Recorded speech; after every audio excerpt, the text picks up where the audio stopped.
Magandang araw po sa inyo, Sir Blair. Lalong-lalo na po sa mga giliw nating tagapakinig at sumusuporta sa inyong channel.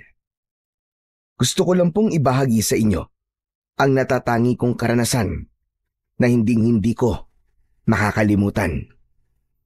Nangyari po yon taong 1992 nung umuwi kami sa baryo ni Lola Tanya sa probinsya ng Leyte. Namatay kasi si Lolo Rodolfo, ang nagbabantay noon sa palaisdaan ni Lola. Nung una, ayoko talagang sumama dahil hindi ako sanay sa buhay probinsya. Mas gusto ko kasi sa syudad, kasama ang mga barkada ko. Pero wala naman akong ibang matutuluyan, kaya napilitan na rin akong sumama. Pagdating namin doon, ay nanibago ko sa mga tao. Iba kasi silang makatingin na para bang kakainin kami ng buhay. Mabuti na lang at medyo malayo ang palaisdaan. Nasa gitna yon ng kakawyan, malapit sa malawak at malaking lawa. Doon nagsimula ang mga kakaibang pangyayari. Mga karanasang muntik ng ikapahamak namin ni Lola Tanya. Bago ko po ituloy ang kwento, gusto ko lang pong sabihin na binago ko po ang pangalan at lugar para sa kaligtasan ng mga taong naroon. Kilalanin niyo na lamang po ako sa pangalang Nera. At ito ang aking kwento. Lola, malayo pa po ba tayo? Oo, Tanya, malayo pa. Pagod na po kasi ako sa paglalakad eh. Magpahinga naman po tayo. Magpahinga. Tiisin mo na lang muna ang pagod, Nera. Mas mahirap kung aabutin tayo ng pagdilim sa daan.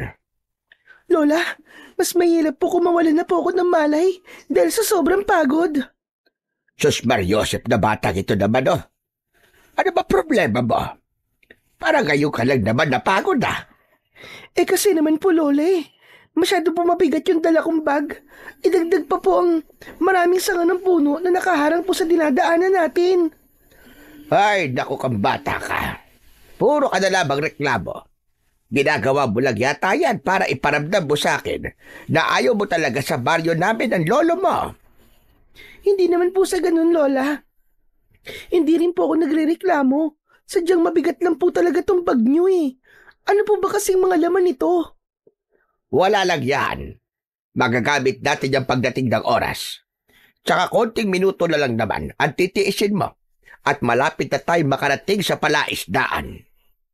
Ay nako, para bang hindi po ako tatagal sa baryong to eh. Isa pa, ganito po ba talaga ang lugar nyo, Lola? Para bang ang hirap po ng pamumuhay ng mga tao rito.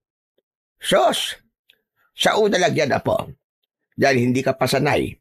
Kapag matagal ka nang naninirahan dito, masasaad ba't masasanay ka rin? Magugustuhan mo rin ang buhay dito.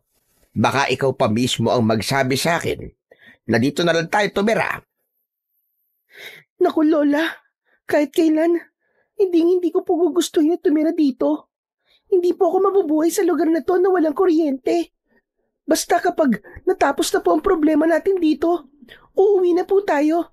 Babalik na po tayo sa Maynila, ah. Gusto ko po, mangako po kayo, Lola. Iha, wag mo nang ipilit ang gusto mo. Hindi ko ba ipapangako sa'yo na makakabalik kagad tayo sa Maynila? Tsaka walang mangyayari sa'yo kung panay ang reklamo mo. Kung ay dinadaldal mo dyan, ay isinasabay mo sa paghakbang ng iyong mga paa. Aba, baka kanina pa tayo nakarating sa palaisdaan. Ano ba yan? Pati ba naman ang pagdadaldal ko napansin niyo pa? Tsaka hindi naman po akong dahilan kung bakit po tayo natatagalan eh. Kundi sa klase ng lugar na pinagtayuan nyo ng palaisdaan. Kung bakit ba naman po kasi sa dinami-rami ng pagtatayuan nyo ng palaisdaan, eh sa gitna pa ng kakawyan. Yung malayo sa kalsada at kailangan panlakarin ng kalahating oras bago marating. Ay, nako. Wala na talaga mailusot na katwiran sa'yo. Alam mo, Iha, para sa kaalaman mo, maganda at presko ang paligid na palaisdaan. Isa pa, malapit yun sa lawa. Eh bakit naman po ang ibang palaisdaan, Lola? inilalagay nila malapit sa dagat at ilog. Sus, tama na nga ang pagtatanong mo, Nera. Mas lalo lamang ako mapapagod sa'yo. Wala na akong nagawa nung mga sandaling yon, kundi ang manahimik na lang. Ipinagpatuloy namin ang paglalakad habang nasa unahan ko si Lola. Pasado 5:00 na yon ng hapon. Nasa gitna pa rin kami ng kagubatan. Yun din ang unang pagkakataon na nakarating ako sa ganoong klaseng lugar. Kaya pakiramdam ko, ng mga oras na yon, pinahihirapan ako ng aking lola. Ang masaklap ng mga panahong yon, ni isang bahay ay wala akong nakitang nakatayo. Hindi katulad kanina, na halos pagpiestahan kami ng mga tao sa sakayan ng jeep. Yun nga lang, masasama naman po ang tingin nila sa amin. Sobrang nakakatakot po talaga ang lugar na yon. Habang naglalakad kami, ay panay rin ang pagtingala ko sa mataas na punong aming dinaraanan. Kaya mas lalo kong nag-alala sa lugar na pupuntahan namin. Isang antingerang manunugis ng aswang ang aking lola. Kaya natitiyak ko na ang laman ng bag niya ay punong-puno ng ginawa niyang agimat. Bilisan mo na nga maglakad. Malapit na tayo. Malapit. Puro na lang po kayo malapit eh. Basang-basa na nga po ng pawis yung likod ko. Hanggang ngayon di pa rin tayo nakakarating. Ang pangit ko na Para na po akong iniluwa ng sawa. Sus, nagsimula na naman ang babaeng reklamador. Wala pa ito sa kalahatian kapag tinuturuan kita doon sa pagsasanay sa paghawak ng iba't ibang klaseng sandata. Ang kaso, hindi pa laging natutuloy dahil panay din ang reklamo mo. Isipin mo na nga lang na bahagi ito ng pag-iensayo mo. Naku Lola, hindi ko na po kailangan ng pagsasanay. Pagod lang yun eh. Para saan itong mga agimat nyo? Kung kailangan ko magpagod para magkaroon ng kakayahan, di ba sabi nyo po, magkakaroon po ako ng kapangyarihan kapag meron na ako nito? Kasabay po ng kapangyarihan yon ay magkakaroon din po ako ng mga kakayahan. Sana sa susunod po, kung gagawa ulit kayo ng agimat, ang gusto ko po Lola, yung magkakaroon po ako ng kakayahang lumipad ng mataas nang hindi ko na po kailangan maglakad ng ganito kalayo. Mataas ba ka mo? O sige, gagawa ako ng ganung agimat para kapag bumagsak ka, malakas din ang lagabog mo sa lupa. Lola naman seryoso po ba kayo? Oo naman, hindi ba't ikaw itong nangangarap na gising? Kaya sinakyan ko lang ang mga kalokohan mo. Kalokohan daw? Hindi po kalokohan ang mga sinasabi ko. Totoo po talaga yun. Yun po ang gusto ko, Lola. Hay nako, ba't ba ang kulit-kulit mo, Nera? Bakit hindi mo nalang pag-aralan ng ritual at orasyon para mas matuto ka? Alam ko na po lahat Sanay na po ako sa pagsambit ng mga orasyon at ritual nyo. Bata pa lang ako noon, ay madalas na akong turuan ng aking lola sa pagsasagawa ng ritual. Kaya sa murang edad, ay alam ko na ang tungkol sa mga elementong nilalang ng kadiliman. Kaya naman, sanay na rin ako sa mga kakaibang gawain ng aking lola. Sa katunayan, ay suot ko ang isang agimat na madalas ay nakikita kong dinadasalan niya. Yun daw ay isang orasyon na magbibigay ng karagdagang bisa sa taglay nitong kapangyarihan. Sa kabila ng maraming istorya na ibinabahagi niya sa akin, kahit na kailan ay hindi pa ako nakakakita ng totoong aswang. Minsan ay naisip ko na baka hindi naman talaga totoo ang nilalang na nagtatago sa dilim. Na kaya sinasabi sa akin ni Lola yun para matakot akong lumabas ng gabi at hindi na sumama sa mga kaibigan ko. Hindi niya gusto ang mga kaibigan ko dahil wala raw mabuting maidudulot sa akin ang mga kabarkada ko. Kaya hanggang ngayon ay hindi ko pa rin nasusubukan gamitin ang aking sariling agimat. Maya-maya pa ay saglit kaming tumigil sa paglalakad. Sige na, magpahinga na muna tayo dito kahit ilang minuto lang. Pahingi nga ako ng tubig, Apo. Agad kong kinuha ang plastic bottle sa daladala kong bag. Saka iniabot yon kay Lola. Pagkatapos ay naupo kaming dalawa sa ugat ng malaking puno. Habang nagpapahinga kami, ay biglang nagsalita ang aking lola. Alam mo ba, Apo? Matagal na panahon na rin akong umalis sa baryong ito. Pero sa tingin ko, ay wala pa rin nagbago. Magsasalita na sana ako, pero bigla ang pagbundol ng kaba sa aking dibdib. Naramdaman ko kasi ng mga sandaling yon ang isang mabigat na enerhiya. Para bang may nakasunod sa amin at lihim na nagmamatsyag sa bawat galaw namin. Kaya naman, mabilis kong inilinga ang paningin ko sa paligid. Hindi naman yun nakaligtas sa pakiramdam ng aking lola. Kung ano man ang napapansin mo sa paligid, Apo, magkunwari ka na lang na wala kang nararamdaman o nakikita. Masanay ka na rin sa agimat mo na palaging magbibigay sa iyo ng ganyang klaseng pakiramdam. Ipapaliwanag ko sa iyo lahat kapag nakarating na tayo sa palaisdaan. Ano po, Lola?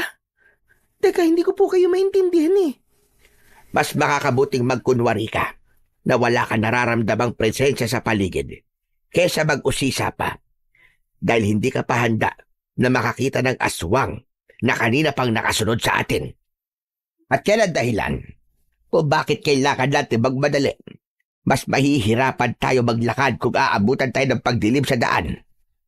Ngunit huwag ka mag-alala.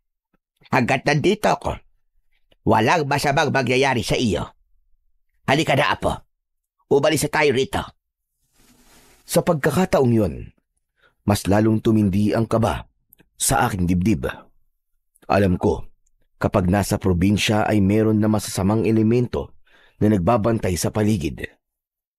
Inisip ko na baka sa pagkakataong yon ay makakakita na ako ng aswang. Kapag nangyari yon, magagamit ko na ang agimat ko. Pero habang naglalakad kami, ay bigla rin nawala ang mabigat na enerhiya na nararamdaman ko kanina. Pagkalipas ng halos kalahating oras na paglalakad namin, sa wakas ay narating namin ang kinaroroonan ng palaisdaan. Bahagya akong nagulat sa itsura nun, lalo na sa itsura ng bahay ni Lola Tanya. Isang sementadong mansyon ang nakita ko at base sa pagkakasuri ko, sinaunang estilo yun ng bahay. Para bang panahon pa yon ng Kastila. Malungkot at masyadong tahimik ang paligid nun. Kaya naman, hindi ko na naiwasan na hindi magtanong sa aking lola. Lola Tanya, hindi ko po akalain na malaki po pala ang bahay niyo rito. Bakit po ba kayo umalis dito sa baryo? Umalis ako sa lugar na ito dahil sa iyo, Apo. Hindi ka na kasi kayang alagaan ng nanay mo noon dahil sa malubhan niyang karamdaman. Kaya kung ilang taon ka na ngayon, yun din ang bilang ng taon na nawalay ako sa asawa ko si Rodolfo. Nawala ako sa lolo mo dahil nagkahiwalay kami at namuhay siyang mag-isa rito. Akala ko kapag namatay si Lisa, ay makakabalik na ako sa piling ng lolo mo. Pero nanaig pa rin ang pagmamahal ng lolo mo sa iyo. Wag daw kitang iwanan lalo pa at babae ka. Nakakalungkot lang isipin na namatay siya habang wala ako. Ako po pala ang dahilan kung bakit po namatay si Lolo Rodolfo na mag-isa. Sayang po, hindi ko man lang siya nakita at nakasama. Pasensya na po, Lola, ha? Dahil po sa akin, hindi niyo po nakasama na matagal si Lolo. Ay nako, kapag naaalala ko na mag-isa siya sa lugar na ito, hindi ko talaga maiwasan ang hindi malungkot para bang iniwan ko siya sa ere. Para bang bigla po ako nakonsensya. Lalo na po't alam ko na ako po ang dahilan kung bakit mas pinili niyo pong iwan si Lolo. Wala ka namang kasalanan, Apo. Hindi ikaw ang dahilan. Si Rodolfo ang may gusto nun. Mas mahal ka niya kaysa sarili niya. Nagkataon lang na hindi niya rin maiwan ang palaisdaang ito. Kaya huwag ka na malungkot dahil siya mismo ang nagsabi na huwag kitang iiwan at magpapadala na lamang daw siya ng pera sa atin. Ang palaisdaan na ito ang sumuporta sa lahat ng mga pangangailangan natin sa Maynila. Kaya ang gusto ko, pahalagahan mo rin ang palaisdaan na ito. Lola, sinasabi niyo po ba na balak niyo pong magtagal dito? Hindi ako sinagot ni Lola Tanya sa tanong ko. Sa halip, tumingin siya sa palaisdaan. Isang malalim na buntong hininga ang narinig ko mula kay Lola. Naisip ko na kung hindi nagsabay ang pagkamatay ng tatay at lolo ko, siguro ay naihatid man lang namin sa huling hantungan si Lolo Rodolfo. Bigla ko naramdaman ang lungkot at sakit nang balikan ko ang bahagi ng nakaraan na yon. Nadagdagan ang lungkot ni Lola nang pumasok kami sa loob ng mansyon.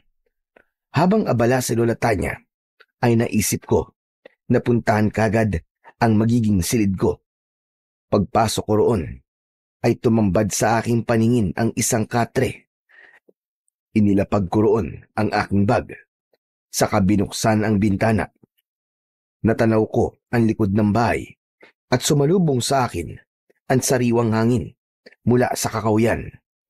Maganda naman sana ang lugar, kaya lang ay wala akong makitang mga bahay na nakatayo malapit sa mansyon ni Lola Tanya.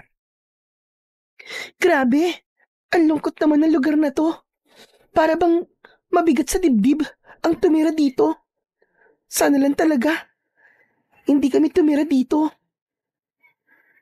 Pagkatapos kong makita ang paligid, inilagay ko sa maayos na lagayan ng bag ko. Saka ako bumalik sa kusina. Nadatnan ko si Lola Tanya habang sinusuri niya ang kalan. Kahit hindi siya umiimik, ay nakikita kong masakit para sa kanya ang makita ang itsura ng pamumuhay noon ni Lolo Rodolfo. Tahimik ko siyang pinagmasdan mula sa pintuan na aking kinatatayuan. Napansin ko na para bang dinadasalan niya ang kalan. Pagkatapos ay nagpabaga siya ng apoy at pinausukan ang mga kalderong naroroon. Kaya bigla kong naunawaan na ang ginagawa ng aking lola ay isang uri ng ritual para sa pagtataboy sa mga elementong naninirahan sa loob ng mansyon. Habang ginagawa yun ni Lola Tanya, ay bigla kaming nakarinig ng nagtatao po sa labas ng bahay. Nagkatamaan kami ng paningin ng aking lola. Sa kanilapitan namin ang pinagmumulan ng boses ng isang lalaki. Paglabas namin sa pintuan, ay tumambad sa aming paningin ang isang lalaki. Nakangiti siya habang nakatingin sa amin. Magandang hapon po sa inyo. Ako po si Freddy. Yung sumulat po sa inyo tungkol sa nangyari po kay Lolo Rodolfo. Ganun ba? Ikaw pala si Freddy. Ako si Lola Tanya at siya naman ang apo konsidera. Ang mabuti pa kaya pumasok ka na muna rin sa loob. Naku, hindi na po. Alam ko naman po na abala po kayo sa pag-aasikaso sa bahay niyo eh. Hindi naman po ako magtatagal. Ganun ba? Ay siya nga pala. Maraming salamat sa pag-aasikaso mo sa asawa ko habang wala ako. Tatanawin ko yung isang malaking utang na loob sa iyo. Naku, walang anuman po yun, Lola Tanya. Mabait din naman po sa akin si Lolo Rodolfo eh. Isa pa, kaya po ako naparito ay para masigurado kung maayos po kayong nakarating dito sa palaisdaan. Oo, Freddy. Maayos naman kami ng apo ko na nakarating dito. Medyo nanibago lang na kaunti. Ay siya nga pala, maiba tayo ng usapan. Tutal, nandito ka na rin naman. Pwede mo ba ako samahan sa palaisdaan? May ilang mga bagay rin tayo na dapat pag-usapan tungkol sa asawa ko. Pwede naman po yun. Hindi naman po ako nagmamadaling umuwi eh. Ay salamat. Ay siya nga pala, Dera. Aalis muna kami ni Freddy ha. Ikaw na muna magtuloy sa ginagawa ko. Huwag ka nang gumala ha.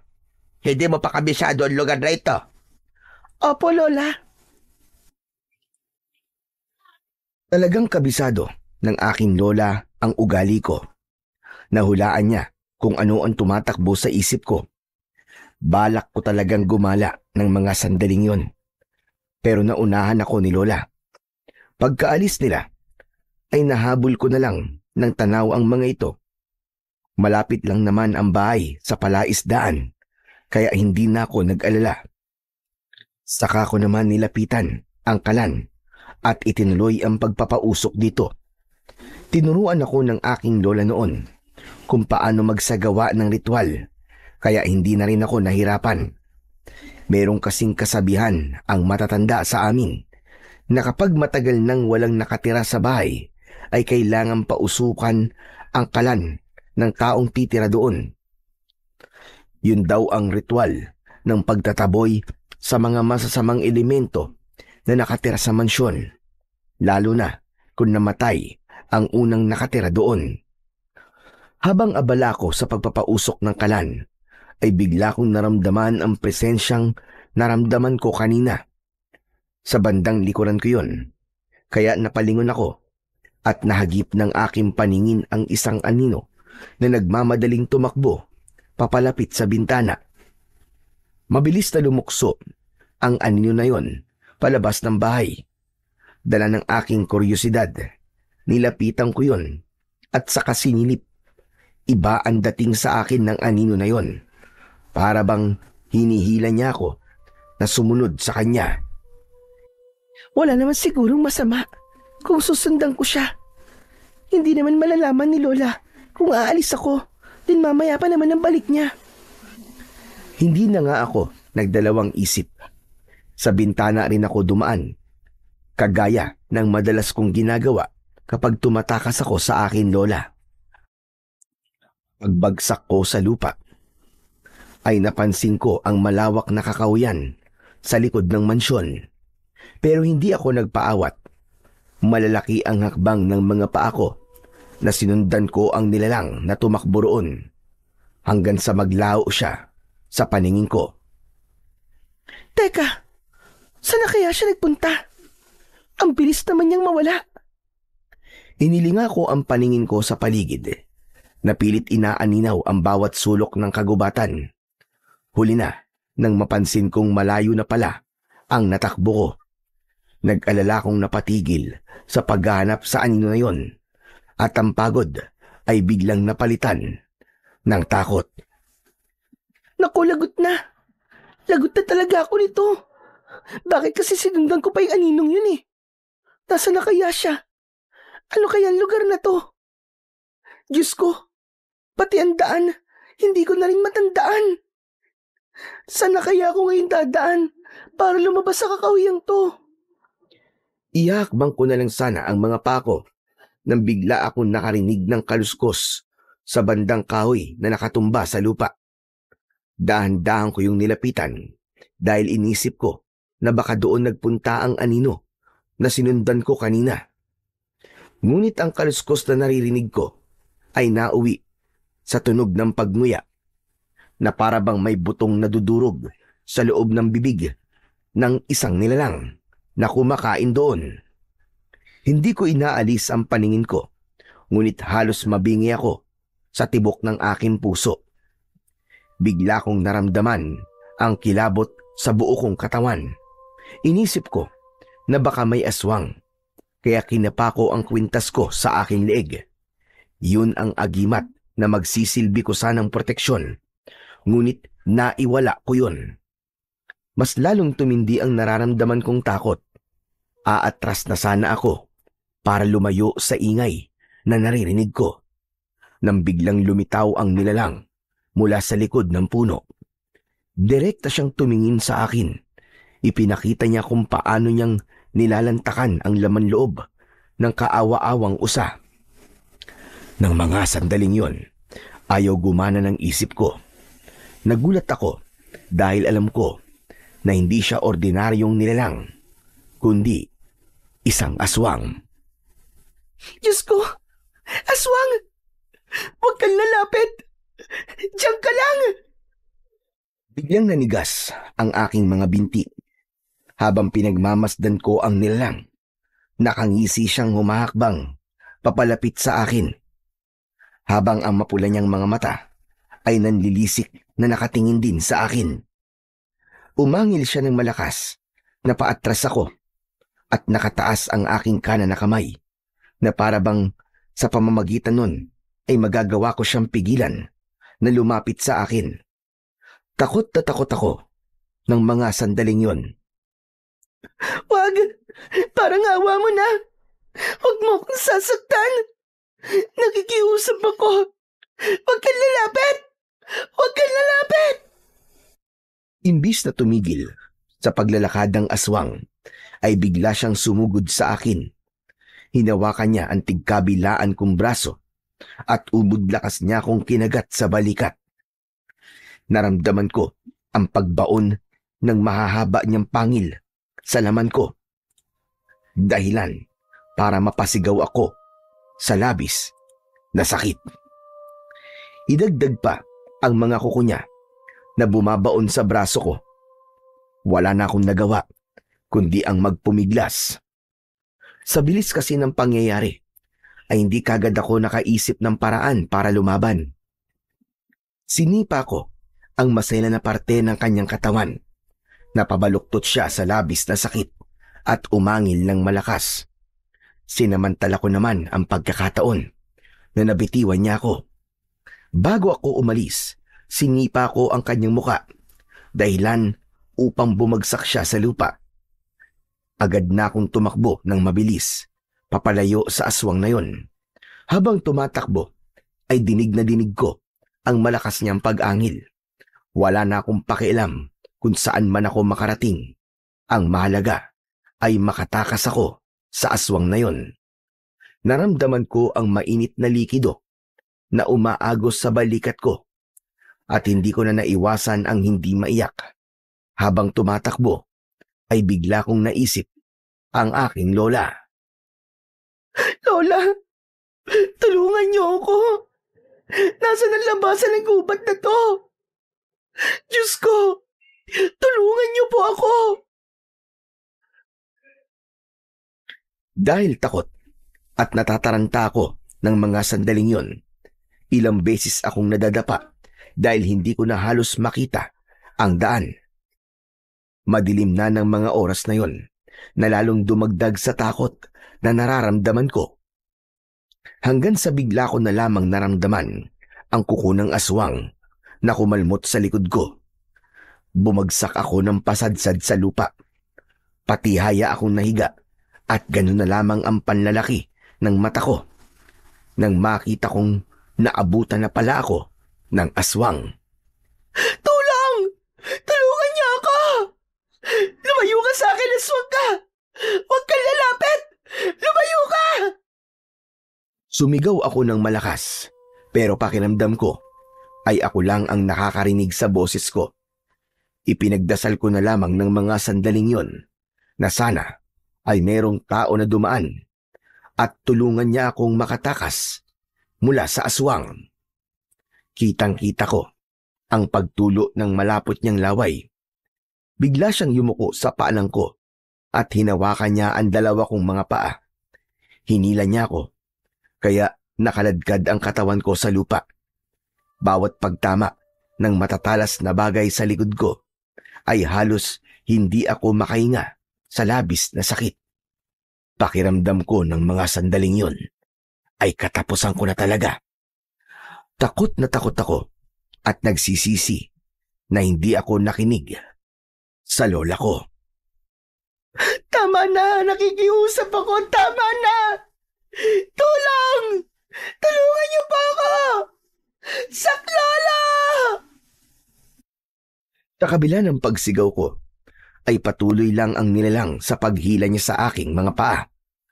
Kahit nanlalabo na ang paningin ko, alam ko na dadalhin niya ako sa masukal na kakahuyan para doon ay patayin. Sinubukan ko pa ring magpamiglas, ngunit malakas talaga ang kanyang kamay. Hanggang sa marinig ko ang boses ni Freddy, bigla kong nabuhayan ang loob. "Pakawalan mo ang babaeng yan! kung ayaw mo mamatay! Freddy! Tulungan mo ako, Freddy! Nera, huwag ka mag-alala.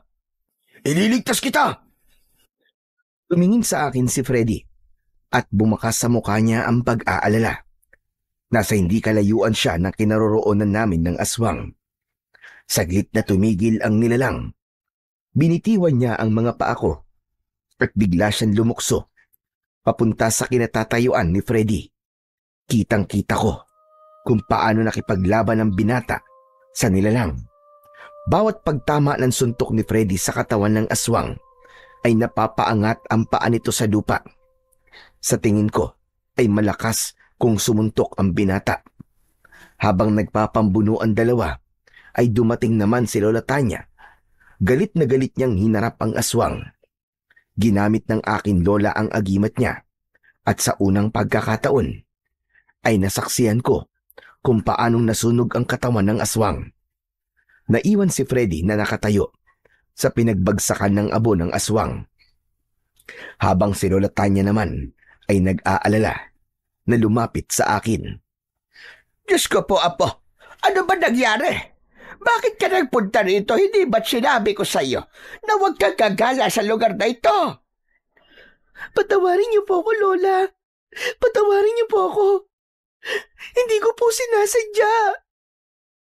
Dala ng labis na takot at sakit na nararamdaman ko, hindi ko na napigilan ang hindi yumakap kay Lola Tanya. Wala akong pakialam kung makita ni Freddy ang pag-iyak ko.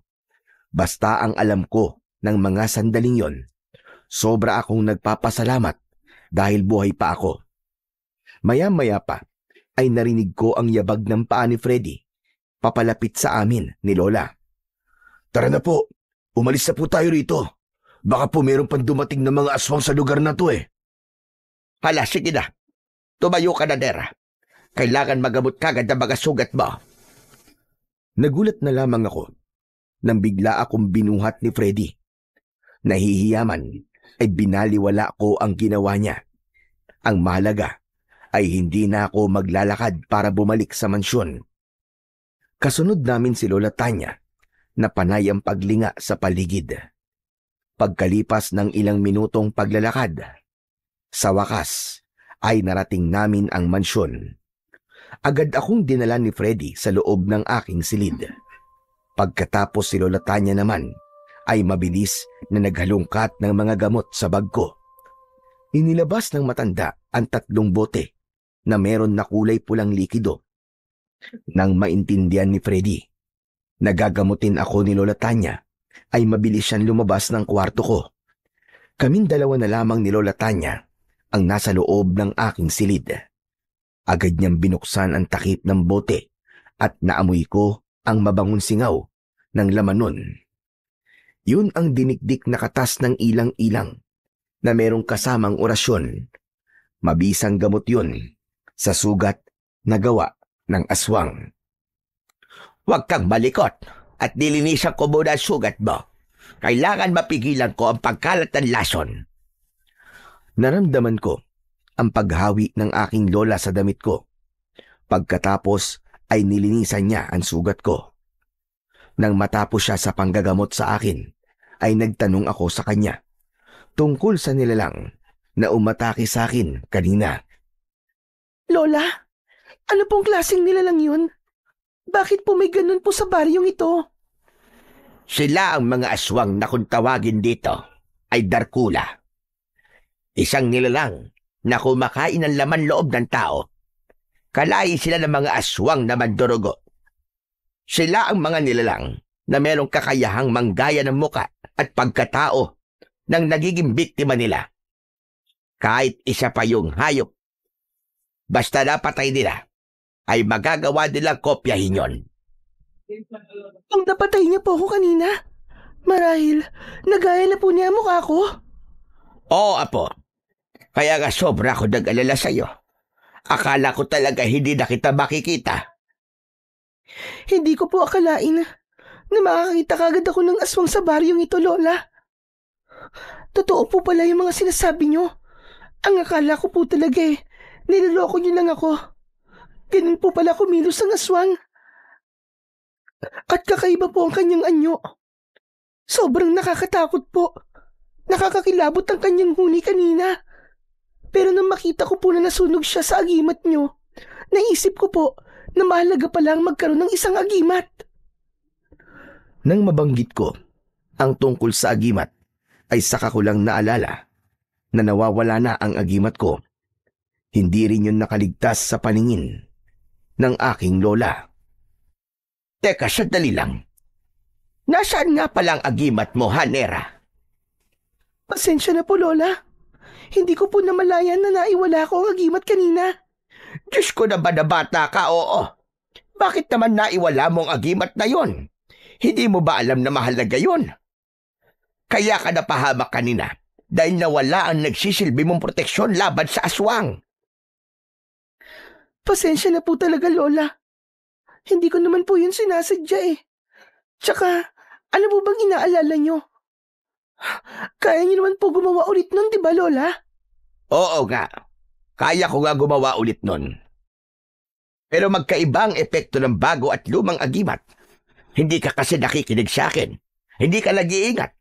Palaging ang gusto mo ang nasusunod. Masyadong matigas ang ulo mo. Kaya siguro nawala ang agimat mo dahil hindi mo pinapahalagahan yon. Oo na nga po. Pasensya na po talaga. Pasensya. Nakakahiya tuloy kay Freddy. Pati siya ay inabala ko sa paghahanap sa iyo kanina. Mabuti na lamang at bumalik kami kagad sa mansyon. Dahil kung hindi, baka kung ano na ang nangyari sa iyo. Bakit ka ba nagpunta sa gubat na yon, ha? Nakakita po kasi ako ng anino at sinundan ko po yun. Kapag may ganun na, umiwas ka. Hindi mo ba alam ang panganib na naghihintay sa iyo roon? Kadalasan ng mga Darkula ay gumagamit ng alido na kunwari ay magpapahabol sila. Pero yung pala ay ginagamitan ka nila ng panghila o hipnotismo para ikaw mismo ang lumapit sa kanila.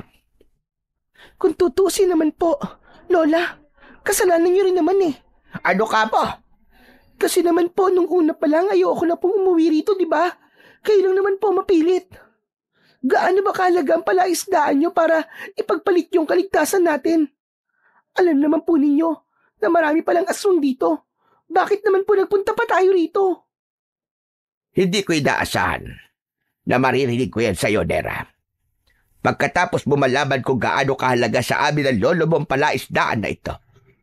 Akala ko, pagkatapos kong ikwento sa iyo tungkol sa mga sakripisyo ng lolo mo, magbabago ang pananaw mo sa ginagawa ko. Pero hindi. Nagkamali pala ako. Kahit po ba may aswang, wala pa rin po bang mas mahalaga sa inyo kundi ang palaisdaan? Hindi mo siguro naiintindihan kung ano ang nararamdaman ko. Isa pa, hindi lang yun ang dahilan kung bakit ako umuwi sa baryong ito. Hindi na kita pipilitin na manatili rito. Malaki ka na. Kaya kung gusto mo ay pwede ka na bumalik sa Maynila.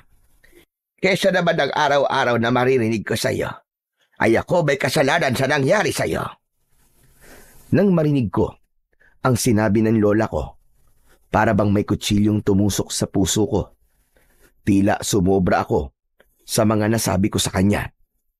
Ngunit yun talaga ang nararamdaman ko. Masamang-masama ang loob ko dahil hanggang ngayon ay nararamdaman ko na mayroong mga bagay na hindi pa sa akin sinasabi si Lola. Maya-maya pa ay naupo siya sa tabi ko. Bakit po ba hanggang ngayon ay hindi niyo pa rin sinasabi sa akin ang totoong dahilan kung bakit tayo umuwi rito? Nang maintindihan ko po kayo, Lola. Umuwi ako rito dahil sa mga aswang na patuloy na namiminsala sa mga taong nakatira sa baryong ito. Balak kong bumalik sa pagiging manunugis ng mga aswang para pigilan ang pag-aasik nila ng lagim. Ano naman po ang kinalaman natin sa mga taong nakatira rito, Lola Tanya? Kapag namatay tayo rito, hindi naman po nila tayo matutulungan eh. Kaya bakit niyo po ipagpapalit ang mga buhay natin sa mga tao? Maliban na lamang po kung may iba pa po kayong dahilan. Subalit ang lugar na ito ang dahilan kung bakit namatay si Rodolfo Apo. Naniniwala ako na hindi siya namatay sa sakit. Pinatay siya ng aswang. Nang makita ko kanina ang aswang na muntik manakit sa iyo, naisip ko na totoo ang hinala ko. Aswang talaga ang may gawa noon kay Rodolfo. Balak ko sanang ilihim sa iyo ang lahat ng mga pagdududa ko hanggat hindi pa ako sigurado. Pero ngayon, sigurado na ako. Biglang nahinto sa pagsasalita si Lola Tanya dahil hindi niya na napigilan ang kanyang sarili.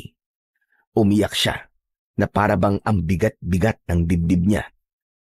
Hindi na rin ako nakapagsalita dahil iniisip ko na masakit para kay Lola na malaman na pinatay si Lolo Rodolfo. Ako naman ay hindi mapalagay dahil sa panganib na haharapin namin sa oras na tumagal pa kami sa lugar na yon. Sino po nagsabi niya sa inyo, Lola? Sino po nagsabing aswang nga po ang pumatay kay Lolo? Para isipin niyo po ang bagay na yan. Si Freddy po ba? Siya po ba, Lola? Tumango ang lola ko bilang tugon sa aking tanong. Saka ko lamang naalala si Freddy na nasa labas lamang ng silid ko. Dahan-dahan akong bumaba ng katre at pinilit kong maglakad. Sinubukan ni Lola Tanya na pigilan ako. Ngunit gusto kong marinig mula kay Freddy ang mga nalaman ng aking lola tungkol sa lolo ko. Iniwan ko ang matanda sa loob ng kwarto habang umiiyak. Samantala paglabas ko naman ng pintuan ay nakita ko kagad si Freddy na nakaupo sa mahabang bangko sa harap ng lamesa. Nasa kusina siya at malayo ang tanaw sa labas. Bagya pa siyang nagulat nang bigla akong nagsalita. Freddy, pwede ba tayo mag-usap?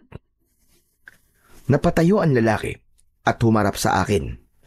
Baka sa mukha niya ang pag-aalala nang makita ang sugat ko sa balikat.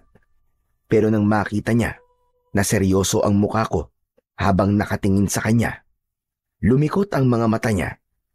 Hindi siya makatingin sa akin. Sa halip ay mas lumapit pa ako sa kanya. Hinawakan ko ang mga kamay niya. Alam kong narinig mo mga pinag-usapan namin ni Lola. Kaya gusto kong malaman kung may katotohanan ba mga sinabi niya. Ikaw ang alam kong huli niyang nakausap kanina. Kaya alam ko na ikaw ang nagpatibay sa hinala ni Lola Tanya, tama ba? Oo, ako nga nagsabi kay Lola. Totoo na aswang ang pumatay kay Lolo Rodolfo dahil ako mismo ang nakakita at nag-asikaso sa bangkay niya. Yun ang totoong dahilan kung bakit pinilit ko si Lola Tanya na umuwi rito. Ayaw mo bang marinig kung paano siya namatay? Kung ano ang itsura niya nang makita ko siya? Oo, Freddy. Gusto kong malaman kung ano ang totoong nangyari kay Lolo para mas maintindihan ko kung bakit kailangan naming manatili rito. Bumalik sa pagkakaupo sa bangko si Freddy. Ako naman ay naupo sa tabi niya. Sa kanya sinagot ang tanong ko. Natagpuan ko siya na nagpapalutang-lutang sa palaisdaan niyo. Nung una ay nakala ko na nalunod lang siya. Pero nang kunin ko ang katawan niya, nagulat ako sa mga natuklasan ko.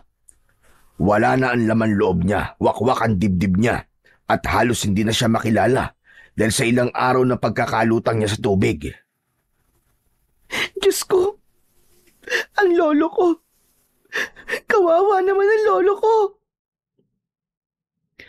Parang nanikip ang dibdib ko ng mga oras na yon nang marinig ko ang mga sinabi ni Freddy. Masaganang luha ang umagos sa aking pisngi. Bigla kong naintindihan kung gaano kasakit at kahirap ang pinagdadaanan ng lola ko. Naramdaman ko ang paghawak ni Freddy sa balikat ko. Saka ako tumingin sa kanya habang may luha ang aking mga mata. Nakikiramay ako sa nangyari kay Lolo Rodolfo mo. Napamahal na rin siya sa akin dahil matagal ko siya nakasama. Pero alam mo, ang totoo niyan, nagipango na yung sospek ako sa pagkamatay niya. Ikinulong ako ng 2 araw, ngunit pinalabas din ako matapos mapatunayan na inosente ako. Idagdag pa na habang nasa kulungan ako ay muling naulit ang nangyari sa lolo mo. Dito rin sa palaisdaan nyo. may isa na naman bangkay na tagpuan. Kaya simula nun ay naging palaisipan sa mga pulis at sa mga tao na nakatira rito kung bakit sa palaisdaan yung madalas natatagpuan ang katawan ng mga biktima. Diyos ko, bakit sa palaisdaan pa namin? Ano bang meron sa palaisdaan? Hindi ko rin alam, Nera. Patuloy na kumukuha ng buhay ang palaisdaan nyo. Dahil doon, balak ng mga tao na ipasara ito. Kaya naman, napilitan akong sulatan na sa Lola Tanya. Hindi ba nila sinusubukan na alisan ng tubig ang palaisdaan namin? Bakit naman nila gagawin yun eh? Wala si Lola Tanya. Hindi sila maaaring kumilos nang wala ang may-ari. Alam ba nila na merong aswang na darkula sa baryong ito? Paano kung sa palaisdaan lang namin niya tinatapon ng bangkay para hindi siya pagbintangan ng mga tao? Kahit alam ng mga tao na aswang ang may gawa nun, ang tanong tanggap ba yun sa batas? Walang maniniwala sa atin. Iisipin nila na gumagawa tayo ng kwento para pagtakpan ng krimen. Tsaka nakita mo naman, di ba? Tanging ang agimat lang ng Lola Tanya mo ang nakatalo sa halimaw kanina. Kaya yun ang dahilan kung bakit gustong manatili ni Lola mo sa palaisdaan na to. Tutulong ako kay Lola Tanya, Freddy.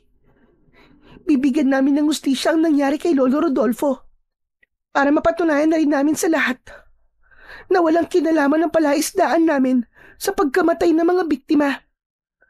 Pero mapanganib, hindi biro ang mga aswang na makakalaban nyo ni Lola. Wala na akong pakialam, Freddy. Ang mahalaga ay hindi maipasara ang palaisdaan. Wala akong kaalam-alam na meron na palang mabigat na pinagdadaanan si Lola. Ngayon na lamang naging malinaw sa akin kung bakit gano'n na lamang ang tingin sa amin ng mga tao nang dumating kami rito ni Lola. Akala ko, kaya gano'n ang ikinigilos nila dahil bago lamang ako rito. Yung pala, marami nang namatay sa palaisdaan namin. Siguro iniisip nila na isinumpa ang palaisdaan namin. Tama ka. Iniisip nila na isinumpa ang palaisdaan nyo at may dala kayong kamalasan. Kailangan na may gawin ako. Kailangan mabago ang tingin sa amin ng mga tao rito. Isang malalim na buntong hininga ang narinig kong kumawala sa lalamunan ni Freddy. Mabuting tao ang binata dahil nararamdaman ko na tapat ang pagtulong niya sa amin ng lola ko. Kaya mabuti na lang na hindi masama ang tingin niya sa amin. Sa isang banda ay nakahinga ko ng maluwag dahil alam ko na merong matibay na dahilan si Lola Tanya para bumalik sa pagiging manunugis ng aswang. Nang matapos kami sa pag-uusap ni Freddy, ay nagpaalam na rin siya na umalis. Naiwan ako sa kusina na malalim ang iniisip. Maya-maya pa ay nagpasya na rin akong bumalik sa aking silid. Kaya nadatnan ko si Lola Tanya. Tulog na siya habang may luha sa mga mata. Kinumutan ko siya sa hinaplos ang buhok. Naiintindihan ko na po kung bakit sa kabila ng panganib ng lugar na ito ay mas pinili niyong bumalik para kay Lolo Rodolfo. Patawarin niyo po ako, Lola. Patawad. Isang malalim na buntong hininga ang pinakawalan ko at napatitig sa 2 bote na hindi naibalik sa bag ko. Dinampot ko ang mga yon at sinipat sa liwanag ng gasera na sinindihan kanina ni Lola Tanya. Pagkatapos ay nilagyan ko ng gamot ang mga sugat ko sa likod. Nang mawala ang pananakit nun, ay biglang bumigat ang talukap ng aking mga mata at agad akong nakatulog. Kinabukasan ay nagising ako sa mahihinang yugyug ng kamay ni Lola Tanya sa balikat ko. Bumangon ako at nagmulat ng mga mata. Nakita ko si Lola Tanya na may dalang isang basong tubig at bagong paligo na siya. Iniabot sa akin ni Lola ang baso, saka tumabi sa akin ng upo. Magpalit ka ng damit at pupunta tayo sa barangay para makiusap na huwag na nilang ituloy ang pagpapasara sa palaisdaan. Para malaman na rin nila na nandito na tayo. Kung ganun po, ay isasama niyo ako sa barangay hall? Oo, Nera. Kaya maghanda ka na at pupunta na tayo ron. Naku, mapapasabak na naman po pala ako sa lakaran. Kaya lang, Lola, masakit pa po ang sugat ko sa balikat. Hindi ko po kaya maglakad ng malayo, Lola. Hindi naman malayo ang barangay dito, Apo. Hindi rin naman kita pwedeng iwan dito mag-isa. Sige na, maganda ka na. Hihintayin kita sa palaisdaan. Tumayo si Lola Tanya at lumabas ng silid ko. Ako naman ay nagpalit na ng damit at inayos ang sarili ko. Pagkatapos ay lumabas na ako ng aming bahay. Naglakad lang ako ng ilang minuto at natanaw ko na si Lola Tanya. Abala siya sa pagsaboy ng pagkain para sa mga isda. Nang makalapit ako sa kanya, saka lang siya tumigil sa pagpapakain sa mga isda. Lola, tayo na po. Para maaga po tayo makabalik sa mansyon. Medyo masakit pa rin po kasi ang sugat ko sa balikat eh. Tumingin lang siya sa akin. Pagkatapos ay dumukot siya sa bulsa at ibinigay niya sa akin ang isang uri ng kwintas. Tinanggap ko naman yun at sinipat ang palawit noon. Isuot mo yan at wag na wag mo nang iwawala. Yan ang mutya ng salabay na magbibigay protection sa iyo para hindi na maulit ang mga nangyari kagabi. Kahit papano ay mababawasan niya ng sakit ng sugat mo. Hala, sige na. Isuot mo na nang makaalis na tayo. Agad ko yung isinuot sa leeg ko. Pagkatapos ay sinundan ko si Lola Tanya sa kanyang paglalakad. Tama ang sinabi ng aking lola na wala ang sakit ng sugat ko at kahit papano ay hindi ako nahirapan sa paglalakad. Pagkalipas ng ilang minuto, sa wakas ay narating namin ang gilid ng kalsada. Napansin ko na halos dikit-dikit ang mga bahay na naroon. Gawa ang mga yon sa kugon at kawayan. Sa likod naman ng mga bahay ay ang malawak na lawa. Hindi ko agad napansin na marami palang nakatirang tao roon. Lumabas ang mga tao sa kanilang bahay. Masama ang tingin nila sa amin. Ngunit binaliwala ko yun. Mas lalo kong pinakiramdaman ang kilos nila. Nag-alala ko na baka bigla kaming kuyugin ng mga tao dahil ang tingin nila sa amin ay may dala kaming kamalasan. Hindi ako bumitaw sa braso ni Lola. Ipinagpatuloy namin ang paglalakad hanggang sa makarating kami sa barangay hall. Nakita ko ang isang matandang lalaki na seryosong nakaupo sa harap ng lamesa habang abala sa pagbabasa sa hawak niyang papel. Magandang umaga sa iyo, Kapitan. Ako nga pala si Lola Tanya at kasama ko naman ang aking apo na si Nera. Ako naman po si Kapitan Eli. Ano po ba ang kailangan ninyo? Nabanggit kasi sa akin ni Freddy na balak mo raw ipasara ang palaisdaan ko. Yun ay dahil sa mga nangyari sa mga taong natatagpo ang patay doon. Ah, kayo po pala nagmamay-ari nun. Akala ko kasi sa Maynila na kayo maninirahan. Nasabi na pala ng anak ko sa inyo ang tungkol sa palaisdaan. Bueno, kayo naman po ay nandito na. Wala na pong dahilan para ipasara yon. Ngunit sa oras na merong mamatay ulit sa lugar na yon, kayo na po mananagot sa amin. Alam niyo po kasi, ang taong bayan ang nakiusap sa akin na kung maaari ay ipasara na yon. Pero kung tatanggapin naman po ninyo ang responsibilidad sa sinasabi ko sa inyo, ay pagbibigyan ko po kayo. Hindi ako makapaniwala. Natatay pala ni Freddy si Kapitan Eli. Wala namang kasing binabanggit sa akin ang binata. Sa pagkakataong yun, ay gusto ko sanang tumutol sa sinabi niyo ni Kapitan. Ngunit naunahan akong magsalita ni Lola. Alam ko naman kung ano ang inaalala mo, Kapitan. Kaya nakahanda ako sa responsibilidad na sinasabi mo. Bigla akong nag-alala sa sinabing yun ng aking lola.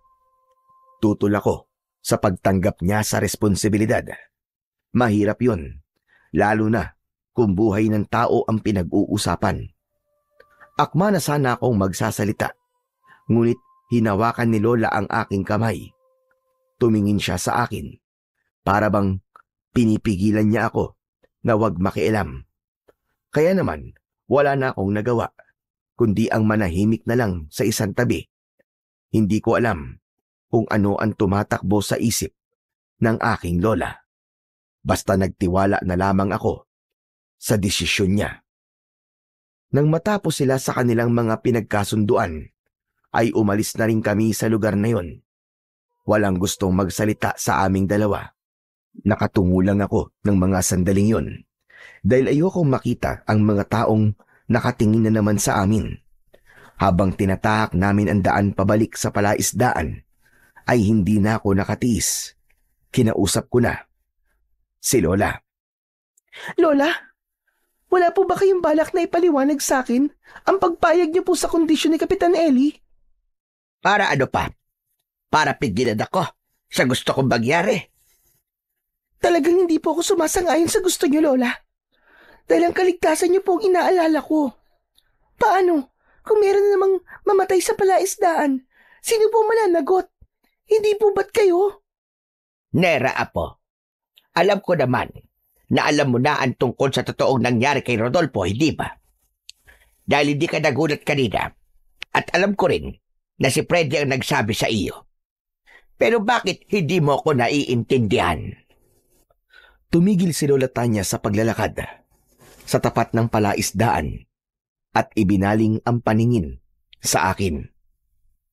Sana, maunawaan mo kung bakit ko ito ginagawa. Masama ang loob ko sa nangyari sa lolo mo. Mas matatanggap ko sana kung namatay na lang siya sa sakit. Pero Apo, pinatay ang lolo mo ng isang aswang. At habang nabubuhay ako, hindi ako titigil hanggat hindi ko nakakabit ang hustisyang nararapat para sa kanya. Kung kinakailangan na bumalik ako sa pagiging manunugis ng aswang ay gagawin ko. Mapigilan ko lang ang paghasik ng lagim ng mga aswang. Pero, ano po ang kaugnayan ng palaisdaan sa pagtanggap niyo ng kondisyon ni Kapitan? Para ipakita sa aswang na hindi niya ako masisira sa mga tao. Naniniwala ako na ginagawa niyang tapunan ng patay ang palaisdaan para siraan ako sa paningin ng mga tao. Kutob ko, may dahilan ko bakit niya ako ginugulo.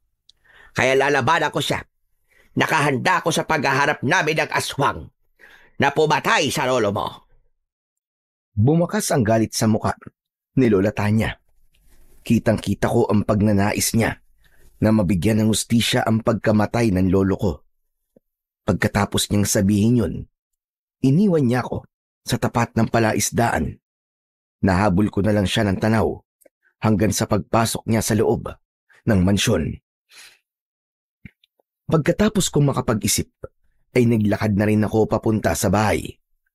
Dumiretso na lamang ako sa silid ko. Humiga ako sa katre habang nakatingin sa bubong. Dala ng pagod ay agad akong nakatulog. Napabalikwas ako ng bangon nang marinig ko ang kalampag ng mga kalderong nahulog sa sementadong sahig. Napatingin ako sa nakabukas na bintana. Madilim na ang paligid. Hindi ako ginising ni Lola para mananghalian. Masama yata ang loob niya sa mga nasabi ko kanina. Dahan-dahan akong bumaba sa katre at naglakad palapit sa pintuan ng aking silid. Binuksan ko ang pinto at tumambad sa aking paningin ang madilim na kusina. Walang sindi ang gasera, kaya hindi malinaw sa akin kung ano ang narinig kong ingay kanina. Ngunit wala naman akong nararamdaman na pag-iinit sa palawit ng kwintas ko. Kaya dahan-dahan akong naglakad papalapit sa kalan. Maya-maya pa ay muling naulit ang ingay na parabang hindi ako nag-iisa sa loob ng kusina. Kaya naisip ko na tawagin si Lola. Lola Tanya, ikaw ba yan? Bakit hindi niyo bubuksan ang gasera? Ngunit wala akong natanggap na tugon mula kay Lola. Sa halip, isang nakakakilabot na pag-angil ang narinig ko. Kasunod ng mabahong singaw mula sa kusina. Ang pinagtataka ko lang Ng mga sandaling yon ay wala akong maramdaman sa pag-iinit sa suot kong agimat. Kaya mas lalo kong nilakasan ang pagtawag ko. Lola Tanya? Nasaan ka? Lola? Kasabay ng pagsigaw ko, ang mga daing sa sahig mula sa boses ng lola ko. Bumundol ang kaba sa aking dibdib. Napaupo ako at sinubukan kong kapain ang sahig.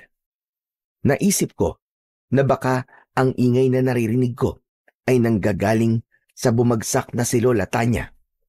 Bigla ang pagsalakay ng takot ko. Mas tumindi ang naaamoy kong malangsa. Nagsimulang manginig ang mga tuhod ko. Lola, sumagot ka! Nasaan ka, Lola? Hindi po kita makita! Yumuko ako at pinagpatuloy ang pagkapa sa sahig. Pero bigla na lang na may tumamang kamao sa mukha ko. Bumagsak akong pasadsad sa sementadong sahig.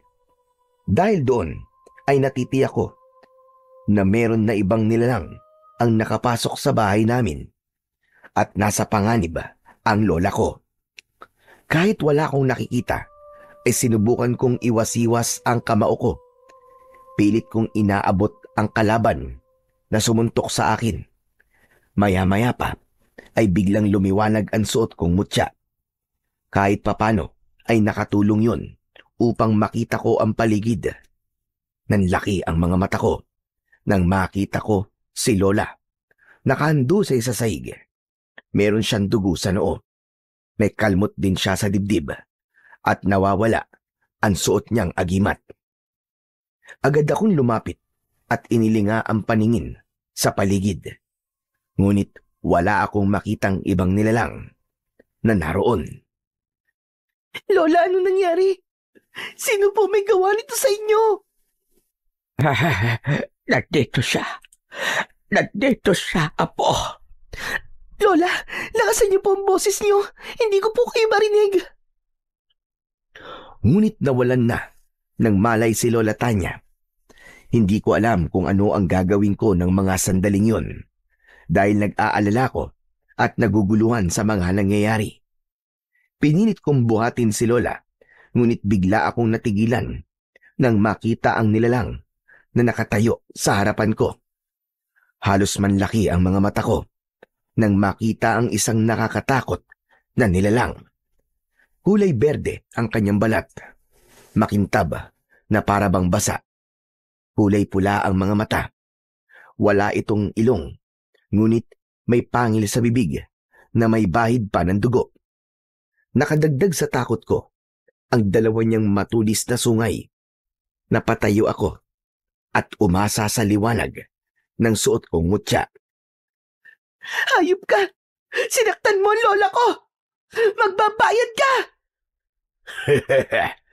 Magbabayad. Ang lola mo ang may utang sa akin. Binatay niya ang pamilya ko. Naniningil lang naman ako ng pautang. Wala akong alam sa mga pinagsasasabi mo. Bumalik ka sa impyernong pinanggalingan mo! Hindi ako babalik sa impyerno nang hindi kasama ang lola mo. Nagbalik ako para maghiganti. Uubusin ko ang mga lahi ninyo. Hindi! Hindi mo makukuha ang mga gusto mo.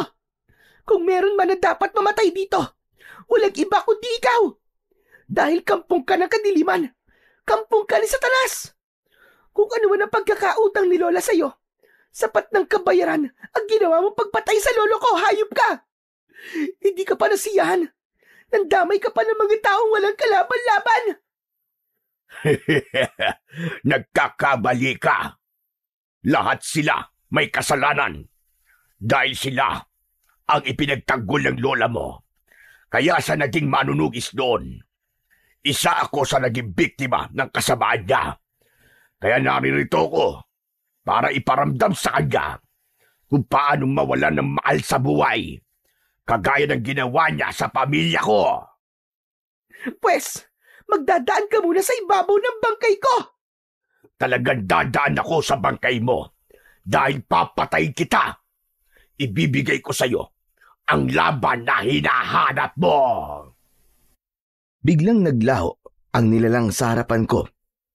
Natakot ako dahil hindi ko pa alam kung paano gamitin ang mutya na suot ko. May kakayahan ng aswang na maglaho at agad na magpapakita upang umatake. Kaya nang muli siyang magpakita sa harapan ko, ay hindi ko na naiwasan ang pagtama ng kamao niya sa tiyan ko. Gumanti ako ng suntok sa mukha niya, ngunit naiwasan niya yon. Muli siyang gumanti ng suntok sa akin at sa pagkakataon na yon ay tinamaan niya na ako sa dibdib. Bumagsak ako sa sahig sa tabi ni Lola. Nagtataka lamang ako kung bakit natalo ng aswang si Lola, gayong may suot siyang agimat. Maya-maya pa ay muling umalingaw-ngaw ang boses ng aswang. Walang laban sa akin ang mga agimat ninyo. Dahil para sa akin, ako ang pinakamalakas. Kaya hanggat hindi ko kayo napapatay, uubusin ko ang lahat ng mga tao rito. Dahil sa sinabing yun ng aswang, bumundol ang kaba sa aking dibdib.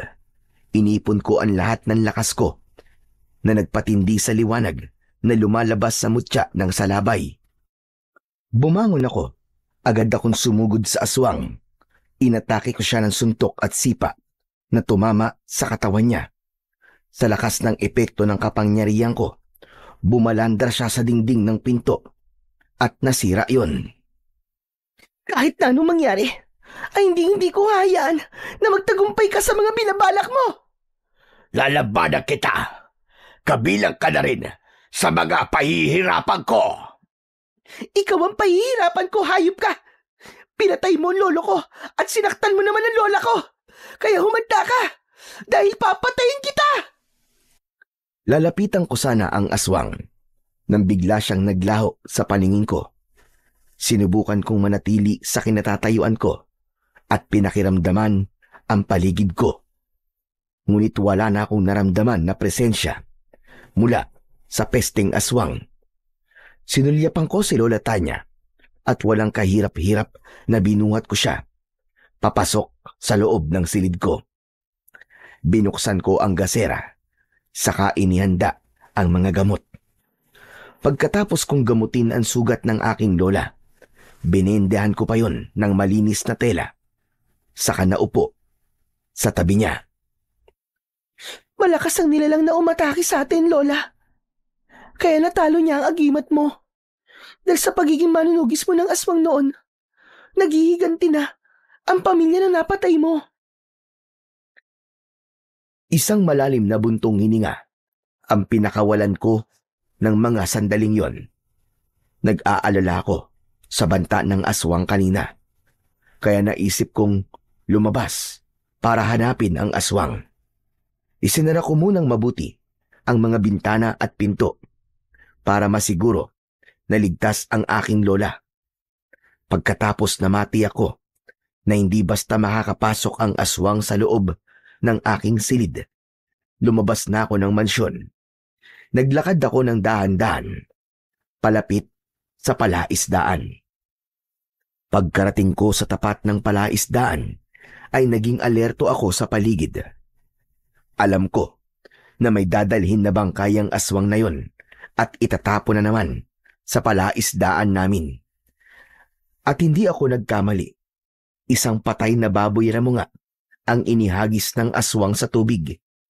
Natuklasan ko na bukod sa kakayahan niyang maglaho, ay kaya rin niyang lumipad dahil sa malapaniki niyang pakpak. Bumaba ang aswang sa harapan ko at nakangising nakalantad ang kanyang malalagaring mga ngipin. Naglaho ang pakpak niya sa likod at nagsalita. Umpisa pa lang yan. Hayop pa lang ang pinapatay ko. Ngunit kapag nagmatigas pa kayo maglola, kayo na ang sunod na lulutang sa palaisdaan na yan. Gusto ko na makita niya ang pagkamatay mo. Nang malaman niya kung gaano kasakit, kung paanong mawala ng mahal sa buhay. Pero kung nagmamadali ka na sa kamatayan mo, ay pagbibigyan kita. Kung inaakala mo na matatakot ako sa'yo, nagkakamali kang demonyo ka. Pumapatay ng taong pamilya mo. Kaya sila pinatay ng lola ko. Kaya wala kang karapatan na magigante. Dahil kampun ka ng kadiliman. Kahit na anong mangyari, pipigilan kita. Sige, subukan mo kung kaya mo kong pigilan. Umatake sa akin ang aswang ng kalmot, sipa at suntok na agad ko namang naiwasan. Gumanti ako sa kanya ng pagsuntok sa likod, kaya bumagsak siya sa lupa. Nang tumayo ang aswang, ay muling tumubo ang kanyang mga pakpak. Sinubukan niya akong dagitin, ngunit nakaiwas ako. Sa muling pagharap namin, ay bigla kong naramdaman ang paninigas ng aking mga binti. Pakiramdam ko, hindi ko maigalaw ang aking mga kamay ng sandaling yon. Ginamit niya ang malakas na hipnotismo para hindi ako makalaban sa kanya. Nang mga sandaling yon, ay nakaramdam na ako ng labis na takot. Lalo na nang dahan-dahan siyang humahakbang papalapit sa aking kinaroroonan. Sinabi ko naman sa iyo na hindi mo ako kaya. Kung ang lola mo nga ay madali kong natalo kahit may agimat pa siya, ikaw pa kaya na bago lamang sa paggamit ng mutya? Gusto mo bang magkwento muna ako sa iyo habang pinapatay ko ang lolo mo nun? Hayop ka! Papatayin kita! Papatayin talaga kita! Pakawalan mo ako dito! Pakawalan mo ako! Huwag ka munang magsalita. Hindi mo maririnig ang mga ikikwento ko sa'yo kapag maingay ka. Alam mo ba, unti-unti ko lang naman pinatay ang lolo mo noon. Ganito rin. Kagaya ng nangyayari sa'yo ngayon. Ang buong akala niya siguro ay mahina ako. Pakawalan mo ako, hayop ka! Lumaban ka ng patas! Patas naman akong lumaban Ayaw mo bang marinig ang kwento ko? Kung paano kong pinahirapan si Rodolfo? Kung paano kong hinugot ang laman loob niya sa loob ng kanyang tiyan? Pagkatapos, ipinatikim ko sa kanya ang lasa nun. Para naman patas para sa kanya.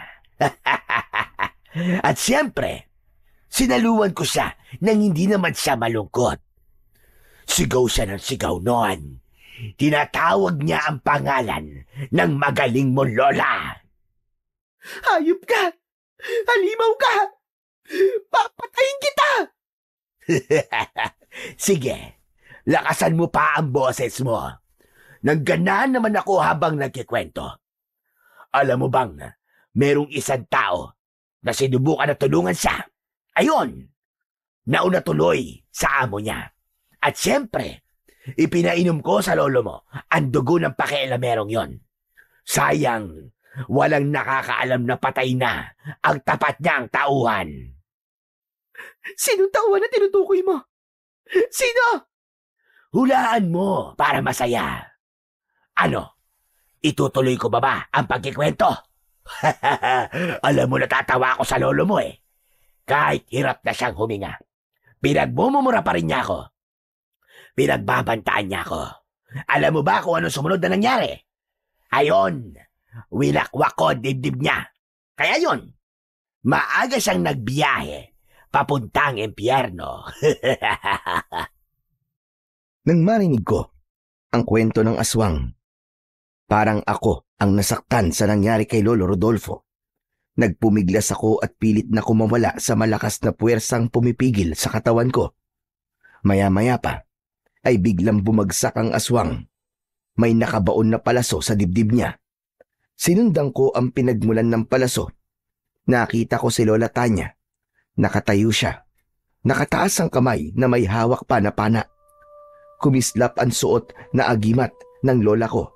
Indikasyong humihilom na ang sugat niya.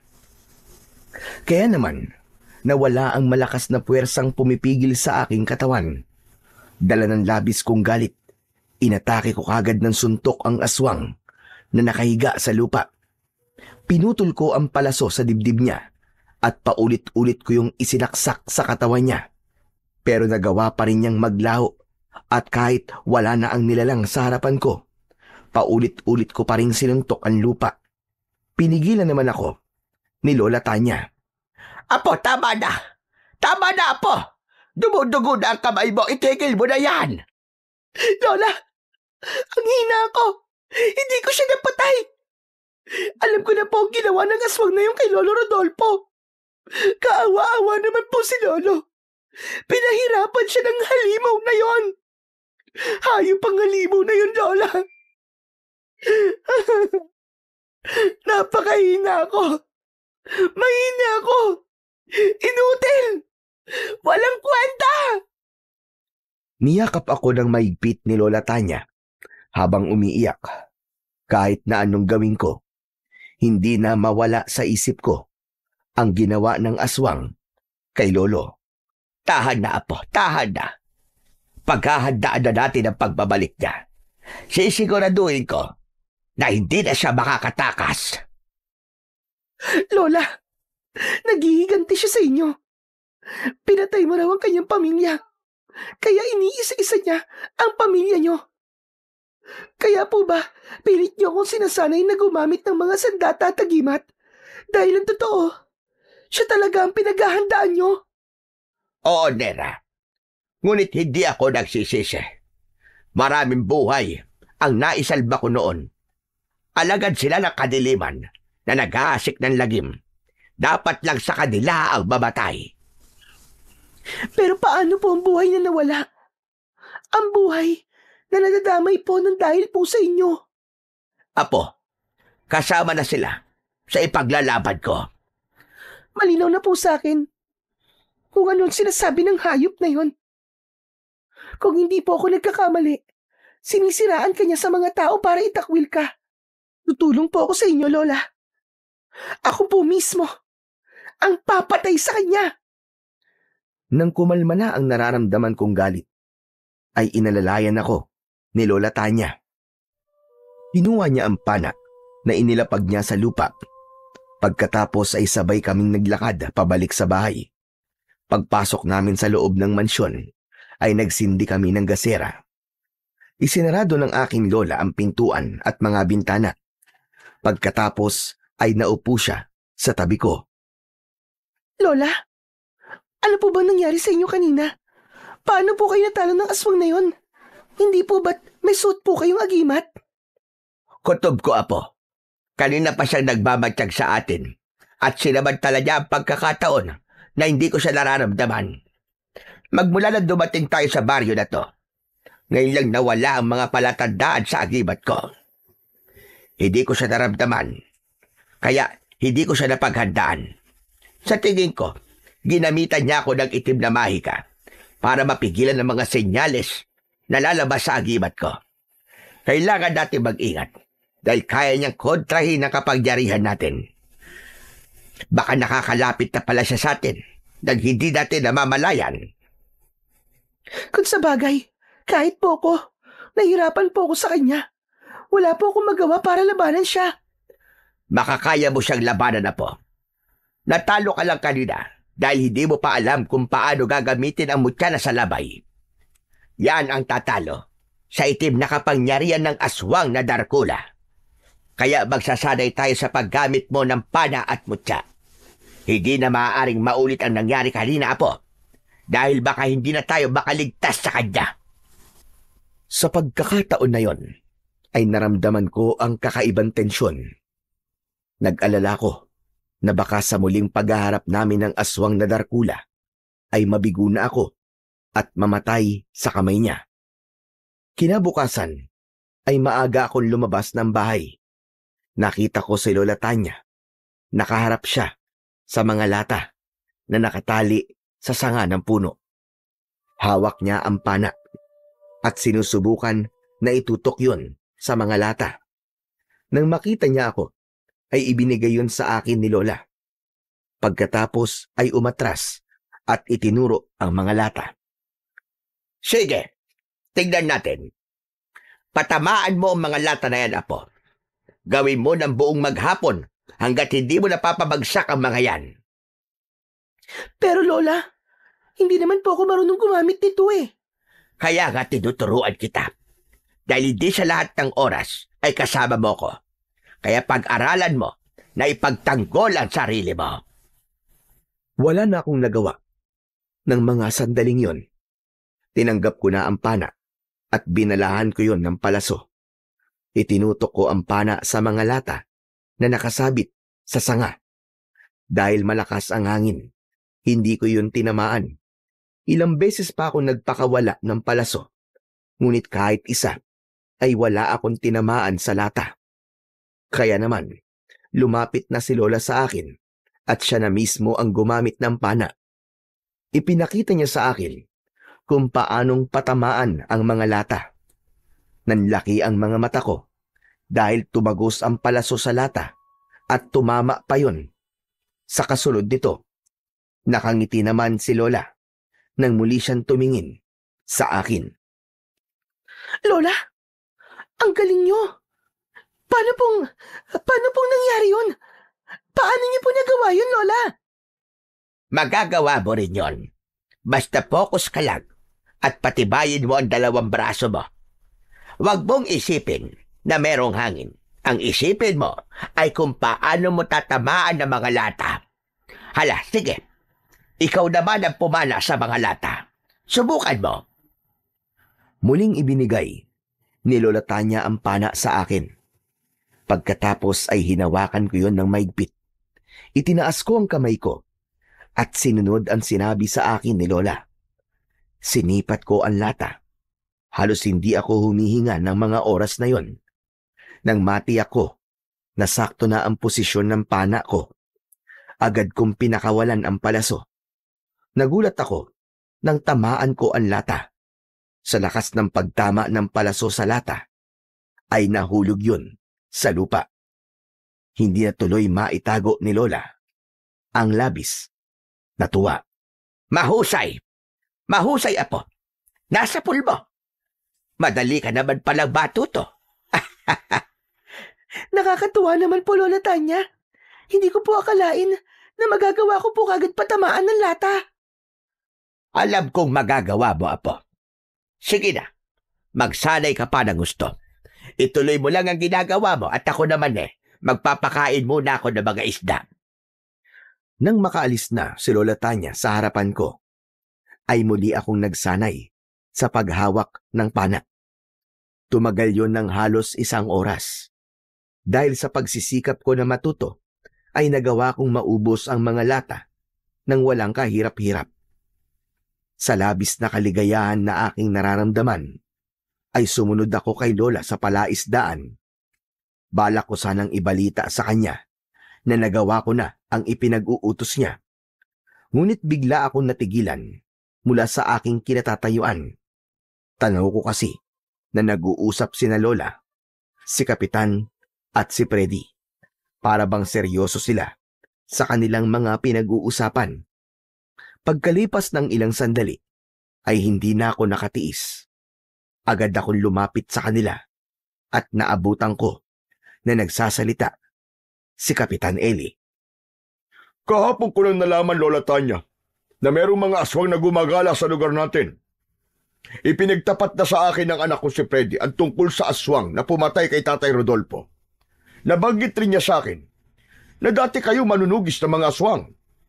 Gusto ko po sana na hingi ng tulong nyo. Balak po sana namin na isama kayo sa pagroronda sa gubat. Malaking bagay po kasi kapag merong nakakaalam sa galaw ng mga aswang. Pwede naman sana, Kapitan, na sumama sa inyo. Kaya lang matanda na ako at mahina na ang katawan. Baka hindi ako tumagal sa paglalakad at maging sagabal pa ako sa inyo. Tay, tama naman po sinabi ni Lola Tanya. Baka mapahamak siya kung isasama pa natin siya. Ako po. Ako na lang po ang sasama, imbis po na si Lola Tanya. Ako po ang tutulong sa inyo, Kapitan Eli. Teka, sigurado ka ba, Hanera? Sigurado po ako, Kapitan Eli. Matutulungan ko po kayo at malalaman po ang galaw ng mga aswang. Gagawin ko po ito para sa katarungan sa pagkamatay po ng lolo ko. Isa pa, tinuruan naman po ako ni Lola sa pakikipaglaban Kaya Hindi po ako magiging pabigat sa inyo. Pinapangako ko po yan. Abay, ganun ba? Mabuti naman kung ganun. Pero Nera, baka hindi mo alam kung anong panganib ang haharapin natin sa gubat. Pagroronda ang tawag sa gagawin natin. Sigurado ka ba na kaya mo? Oo naman, Freddy. Bakit hindi? Kung kaya niyo mga lalaki, di hamak naman na kaya rin namin mga babae. Kung yan ang desisyon mo, Apo, sige, susuporta kita. May tiwala ako sa kakayahan mo. Teka, nagawa mo na ba ang ipinapagawa ko sa iyo kanina? Opo, Lola, tapos na po. Napabagsak ko na po lahat ng mga lata. Sa pool po lahat. Magaling, Apo. Magaling ka talaga. Salamat naman at nagawa mo na maayos. Ikaw naman, Freddy. Ikaw na bahala sa apo ko. Huwag mo siya susubukin. Napigilan. Matigas ang ulo ng batang yan. Kaya, suportahan na lang natin siya. Opo, Lola. Wala naman po akong magagawa eh. Makakaasa po kayo. Naiingatan ko po siya. Kailan ba tayo magsisimula sa pagroronda, ha, Freddy? Kung pwede sana, kahit mamayang gabi na, Nera. Dadaanan ka na lang namin dito ni Freddy. O paano, Lola Tanya? Aalis na po kami. Maraming salamat po sa pakikiisa nyo. Pasensya na rin po kayo sa abala. Wala yung kapitan. Sige na. Salamat din po sa inyo. Mag-iingat po kayo. Nang makaalis ang mag-ama, ay isang malalim na buntong hininga ang pinakawalan ng aking lola. Nakatayo kami habang nakatingin sa palaisdaan. Para akong nakahinga ng maluwag dahil sa wakas, alam ko na meron na kaming makakatulong sa pagtugis sa mga aswang. Pagkatapos ng tagpong yun, ay umalis na kami sa tapat ng palaisdaan. Pagsapit ng gabi, ay dumating na nga sina Kapitan Eli at Freddy.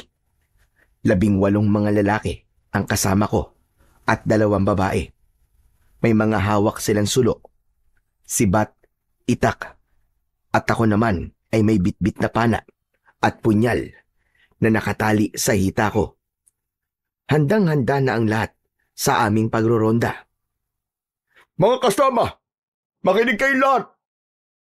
Handa na ba kayo? Kahit na anong mangyari, ay sikapin natin na maging ligtas at makauwi sa mga pamilya natin ng buhay. Kapag nasa gubat na tayo, ay hindi tayo maghihiwa-hiwalay. Para sa oras sa salakayin tayo ng mga aswang, ay malalabanan natin sila.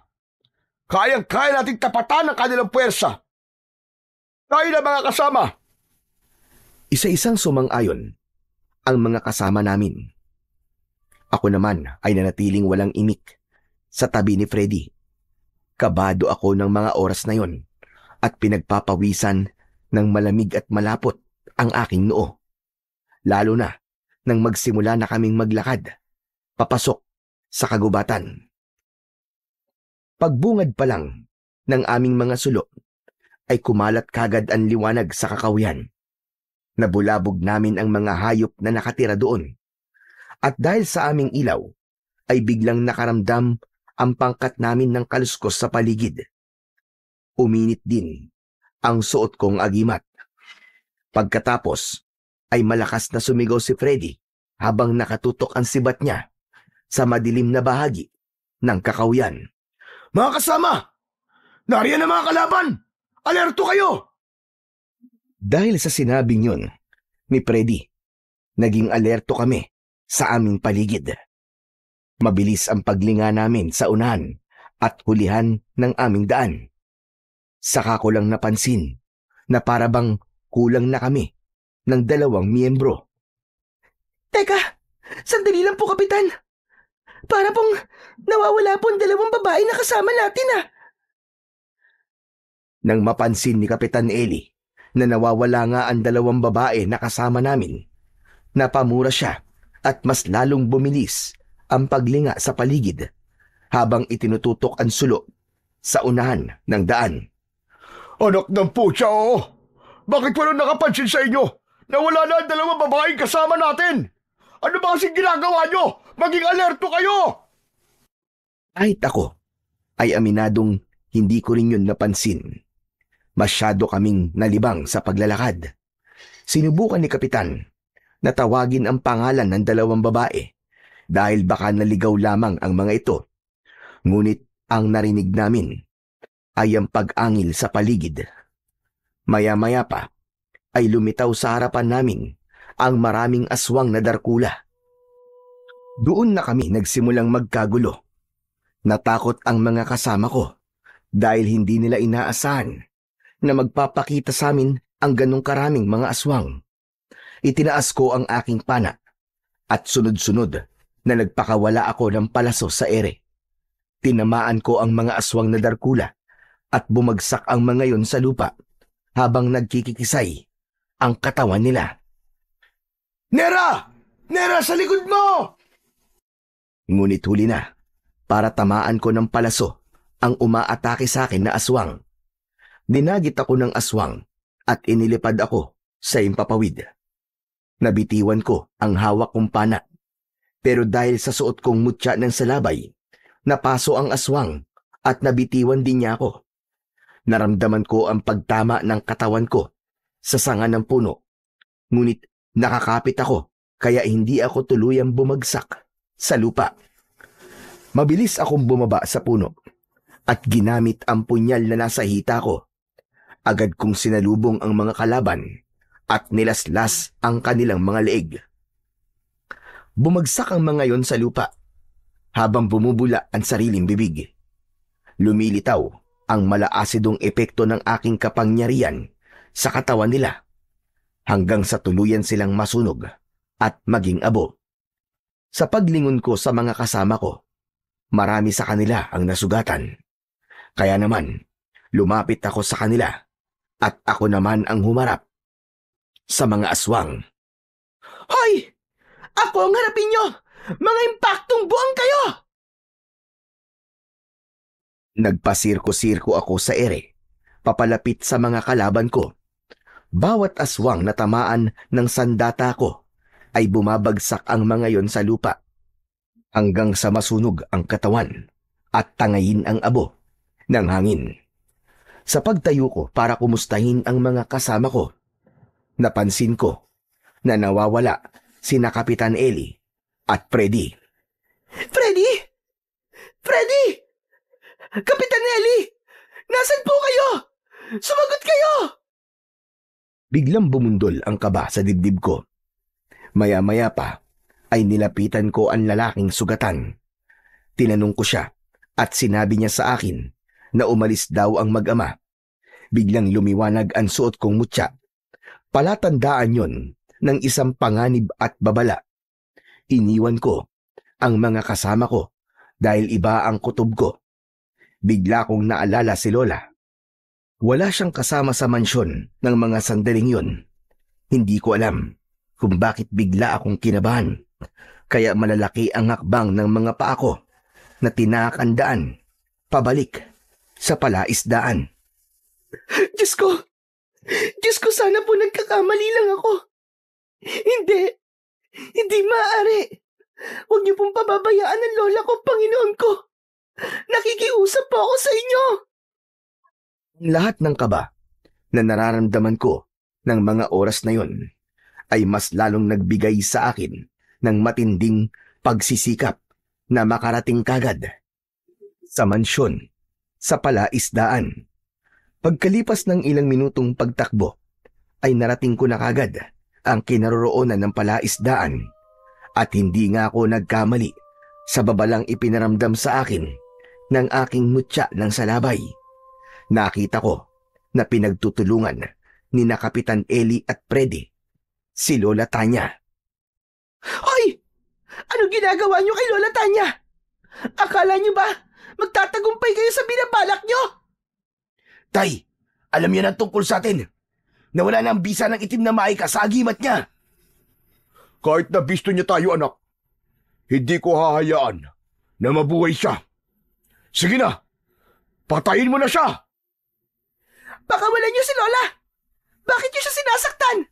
Pakawalan niyo siya! Hindi pa rin ba malinaw sa iyo ang lahat, Nera? O nagtatanga-tangahan ka lang? Pinaghandaan namin ang pagbabalik ninyo. Matagal nang patay ang may-ari ng mukha namin. Kaya madali lang sa amin ang mahulog kayo sa patibong namin. Ang bilis niyong magtiwala. Wala kayong kaalam-alam na may bisa ng itim na mahika ang mga agimat nyo para hindi nyo kami maramdaman. Pero ngayon, na natuklasan mo na ang pagkatao namin, wala nang dahilan para magtago. Mula sa harapan ko ay biglang nagbago ang anyo nila. Naging isang aswang na Darkula at si Freddy pala ay ang aswang na nanloob sa amin sa mansyon. Hindi na ako nagdalawang isip. Ginamit ko ang kapangyarihan ko para labanan ang dalawang aswang. Si Lola Tanya naman ay hinarap si Kapitan Eli. Ako naman ay kay Freddy. Nagpambuno kami. Kapangyarihan namin laban sa kapangyarihan nila. Sa una ay nahirapan ako dahil malakas ang kapangyarihang itim. Muntik mo na akong maisahan, Freddy. Hindi ko hahayaan na magtagumpay ka sa mga plano mo. Demonyo ka pala! Hindi ko rin naman nahahayaan na magtagumpay ka. Dumating na ang paniningil namin ng tatay ko. Kaya naman, magbayad na kayo! Agad akong ginamitan ni Freddy ng kanyang itim na kapangyarihan para hindi ako makagalaw. Ngunit ginamit ko ang mutya ng salabay upang makontra naman ang kapangyarihan niyang pinakawalan. Lumitaw ang liwanag mula sa mutya at bumalot yon sa buo kong katawan. Pumikit ako at inusal ang isang orasyon na itinuro sa akin noon ni Lola Tanya. Unti-unting lumakas ang liwanag na bumabalot sa aking katawan. Dahil sa epekto ng aking mutya, tumalsik si Freddy at pasadsad na bumagsak sa lupa. Nilapitan ko siya at dahil sa matinding galit na nararamdaman ko para sa kanya, hinubad ko ang aking mutya at isinuot yun sa kanyang leeg. Kitang-kita ko kung paano ang pagkikisay ng kanyang katawan habang sinusubukan niyang tanggalin ang kwintas na mutya. Mula sa aking harapan, natunaw siya at nasunog ang katawan hanggang sa maging abo at tangayin ng hangin. Nakita ni Kapitan Eli ang ginawa ko sa anak niya. Hindi maaari. Anong ginawa mo sa anak ko, Nera? Papatayin kitang hayop ka. Papatayin kita. Pero bago yon, uunahin ko muna ang matandang ito. Tinakal ni Kapitan Eli ang lola ko. Umangat ang paa ng aking lola sa lupa. Ngunit sa kabila ng hirap na nararamdaman niya, sinubukan niya pa ring ituro ang pana. Nera, apo ko! Taputin mo ang pana, bilisan mo! Patabaan mo siya sa ulo! Magmadali ka, apo! Nakita kong nasira ang agimat ni Lola, kaya wala siyang lakas para lumaban sa aswang na si Kapitan Eli. Wala nang ibang paraan. Dinampot ko ang pana sa lupa. Itinaas ko yun at itinutok ang palaso sa muka mismo ng kalaban, direkta sa ulo nito. 2 beses kong pinakawalan ang palaso. Bumaon ang mga yon sa mata at ilong ng aswang. Nabitiwan niya ang leeg ng lola ko. Pagkatapos ay binitiwan ko ang pana at kinuhang muli ang mutya ng salabay sa lupa. Tumakbo ako ng mabilis, papalapit sa kinaroroonan ni Kapitan Eli. Saka ko isinuot ang kwintas sa leeg niya at pinagmasdan ko kung paano siyang sinunog ng aking mutya. Naramdaman ko ang pagtayo ni Lola Tanya at tumabi siya sa akin. Magkasama kaming nanood kung paanong nasusunog ang katawan ng aswang hanggang sa maging abo. Sa wakas, natalo natin sila, apo. Tayong nagwagi. Wala na ang mga aswang Ligtas na tayo pati na ang lahat ng mga taga rito. Teka, Apo, paano mo nga pala nalaman na inaatake ako ng mag-amang aswang kanina? Basta ko nalang naramdaman, Lola. Kung minsan po talaga, ang kutob ng isang tao ay nagkakatotoo. O baka, tinulungan po tayo ng Panginoon para hindi po sila magtagumpay sa kanilang mga binabalak. Iba talaga gumawa ng paraan ng Panginoong Diyos natin, anak. Mas malakas pa siya sa butya na taglay mo, Apo. Siya ang pinakamakapangyarihan sa lahat. Siya ang dakilang lumikha. Opo, Lola. At napatunayan ko po na palagi niya po tayong ginagabayan. Salamat. At nabigyan na po natin ng hustisya ang nangyari po kay Lolo Rodolfo. Nakakalungkot lang po kasi ginamit ang mukha ni Freddy para sa kasamaan. Siya pala ang tauhan na tumulong po kay Lolo noon. Isa siyang bayani, Lola. Ipagdasal na lang natin ang kaluluwa niya, Apo. Kaya huwag ka nang malungkot. Ang mahalaga ay matatahimik na ang kaluluwa nila dahil sa wakas ay napatay mo na ang mga aswang na pumatay sa kanila. Nang mga sandaling yon, ay saka lamang ako nakahinga ng maluwag. Sa wakas, ay natuldukan na ang paggasik ng lagim ng mga aswang na Darkula. Natutunan ko na hindi pala tama na basta na lamang magtiwala sa mga taong nagpapakita sa atin ng kabutihan. Dahil muntik na akong maniwala kay Freddy. Dahil talaga naman na maginoo siya at talagang tumulong sa amin ni Lola. Iyon pala ay bahagi lamang yon ng pagpapanggap niya para maisakatuparan ang paghihiganti niya. Hindi pala biro ang maging isang antingerang manunugis dahil marami ang nakakaaway at maaaring madamay ang pamilya.